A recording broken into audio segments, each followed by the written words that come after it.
Halo guys, welcome back to Lotok ID dengan gua Philip Villarreal di sini. Hari ini gua bakal ngejelasin tentang langkah hukum jika AJB tanah atau akta jual beli tanah disertifikatkan oleh pihak lain. Artikel ini gue dapatkan langsung dari hukumonline.com dengan judul yang sama, langkah hukum jika AJB tanah disertifikatkan oleh pihak lain oleh Antonius Alreza Palevi. Jadi kalian bisa search. Namun untuk lebih mempermudah masyarakat agar dapat memahaminya dan juga mengetahui isinya dengan tetap melaksanakan kegiatan-kegiatan lain secara mobile, maka gue membuat ini dalam suatu bentuk video. Kenapa gue pengen ngangkat permasalahan ini? Karena banyak banget pertanyaan di kolom komentar, DM yang masuk di Instagram di @_lotokid yang mempertanyakan mengenai apabila kita sudah melaksanakan tindakan menjual tanah kepada si B, namun ternyata si C ini melaksanakan pensertifikatan terhadap AJB tersebut, atau dia melakukan tindakan-tindakan hukum lain yang mengakibatkan atau menghilangkan hak-hak yang timbul semenjak adanya AJB tadi. Jadi gue pengen bahas dan juga ingin menunjukkan informasi-informasi penting apa saja yang bisa dilakukan jika AJB tanah disertifikatkan oleh pihak lain itu. Oleh karena itu, check this out.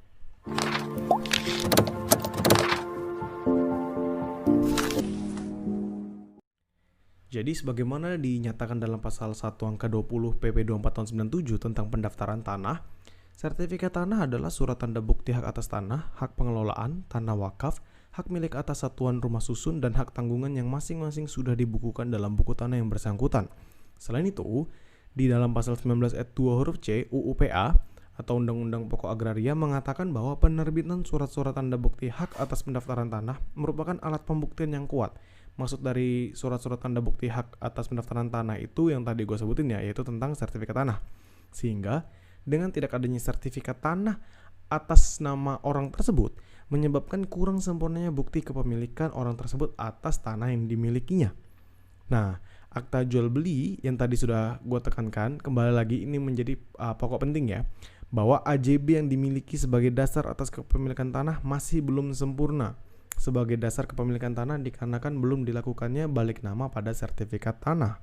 Jadi, kalau kita punya AJB, akan tetapi orang lain memiliki sertifikat tanah, sertifikat hak milik atas tanah itu ya, maka berdasarkan pandangan hukum ya lebih kuat yang sertifikat hak milik tadi dibandingkan AJB semata, walaupun AJB-nya lebih baru.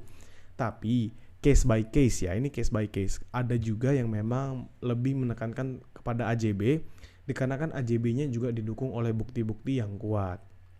Nah, lalu kita juga perlu mengetahui tentang akta peralihan hak atas tanah. Pasal 37 ayat 1 PP 2497 menyatakan peralihan hak atas tanah dan hak milik atas satuan rumah susun melalui jual beli, tukar menukar, hibah, pemasukan dalam perusahaan dan perbuatan hukum pemindahan hak lainnya, kecuali pemindahan hak melalui lelang, hanya dapat didaftarkan jika dibuktikan dengan akta yang dibuat oleh PPAT yang berwenang menurut ketentuan peraturan perundang-undangan yang berlaku.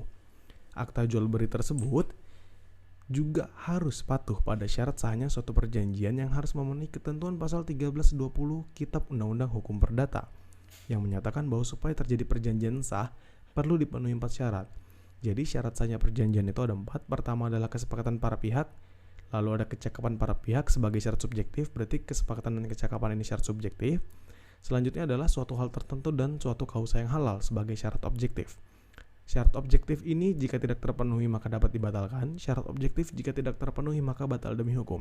Terkait dengan syarat objektif, subjektif, beserta konsekuensinya, kalian bisa search permasalahan seperti ini atau topik ini dalam video-video sebelumnya di Lotok ID. Nah, tentunya dalam suatu AJB itu sudah mengandung 4 syarat yang disampaikan di atas. Pun juga berlaku asas pacta sunt servanda, yaitu asas kepastian hukum dalam perjanjian, di mana para pihak dalam perjanjian memiliki kepastian hukum dan oleh karenanya dilindungi oleh hukum. Dan juga mereka harus tunduk dengan segala ketentuan yang ada di dalam perjanjian sebagai suatu perundang-undangan, sebagai suatu undang-undang bagi mereka yang mengikatkan diri padanya.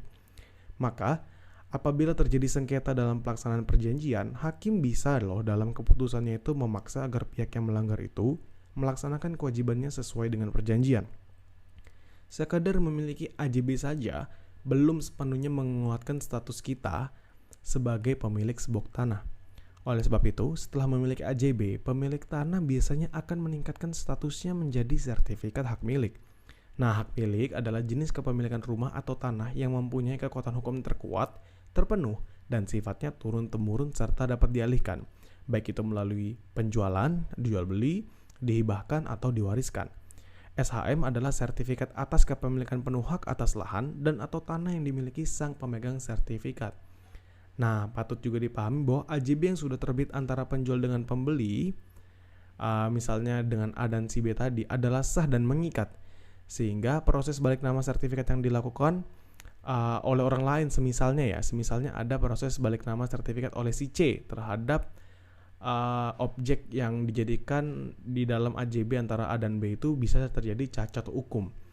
Nah, kalau misalnya seperti itu bagaimana dong? Nah, hal ini patut diduga terdapat kesalahan administratif yang dilakukan oleh Badan Pertanahan Nasional yang melakukan proses balik nama sertifikat tersebut.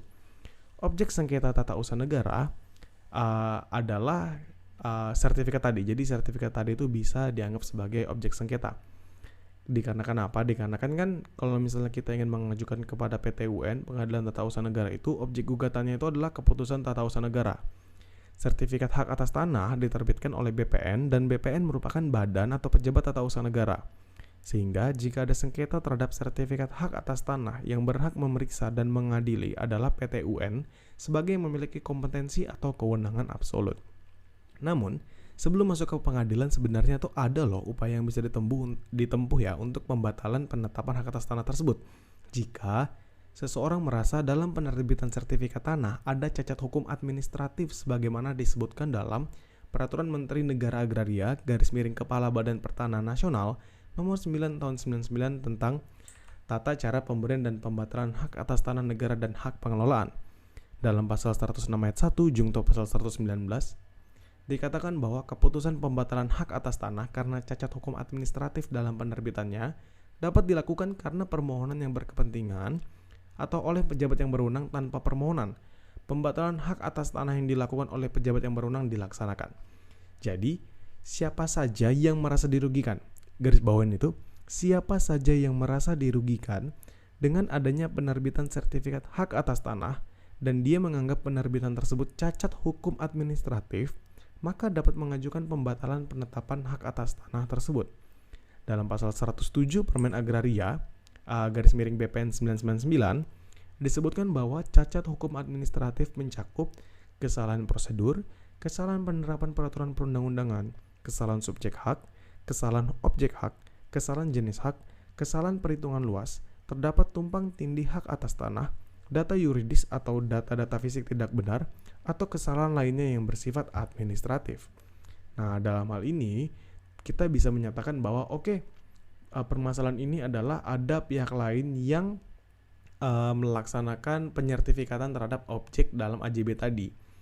Dan di sini juga sebagai pembeli kan kita tidak menduduki atau menguasai secara fisik tanah tersebut karena kan masih dalam bentuk AJB, masih akta jual beli. Sehingga proses pembuktian dari keabsahan AJB tadi itu yang kita ingin jadikan sebagai dasar kepemilikan tanah harus didukung oleh bukti-bukti yang kuat lainnya. Ya kalau memang mau, solusinya adalah ya kita dengan menggunakan AJB tadi melakukan balik nama sertifikat tanah dengan dasar AJB yang memang telah disepakati oleh para pihak yang sah ya, pihak yang memang penjual dan juga pembeli. Tentunya hal ini akan dilakukan setelah kita melaksanakan pembatalan terhadap sertifikat atas nama orang yang ketiga tadi, si C tadi, yang telah dilakukan terlebih dahulu.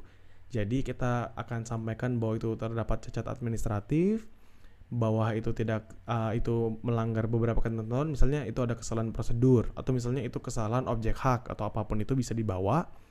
Akan tetapi jika ternyata tidak bisa diajukan kepada PT UN karena kan yang mengeluarkannya adalah BPN, KT UN ini. Dan setelah itu terjadi, setelah memang diputus inkrah dan memang bahwa sertifikat yang tadi telah dikeluarkan itu cacat hukum ataupun sertifikat yang telah dikeluarkan itu berdasarkan pandangan hakim dibatalkan, maka tindakan selanjutnya yang tadi bahwa kita langsung untuk mensertifikatkan atau kita membalik nama terhadap sertifikat hak sebelumnya itu. Oke, kalau misalnya kalian punya pertanyaan terkait dengan permasalahan seperti ini atau kalian pernah mengalaminya atau kalian ingin mencoba untuk mengeksplorasi lebih lanjut, kalian bisa tanyakan di kolom komentar, akan kami usahakan menjawab.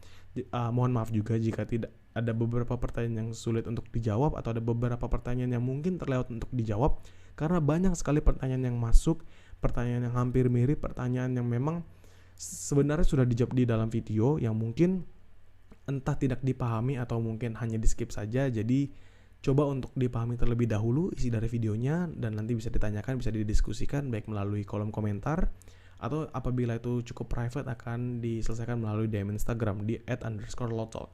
Oleh karena itu, salam demokrasi.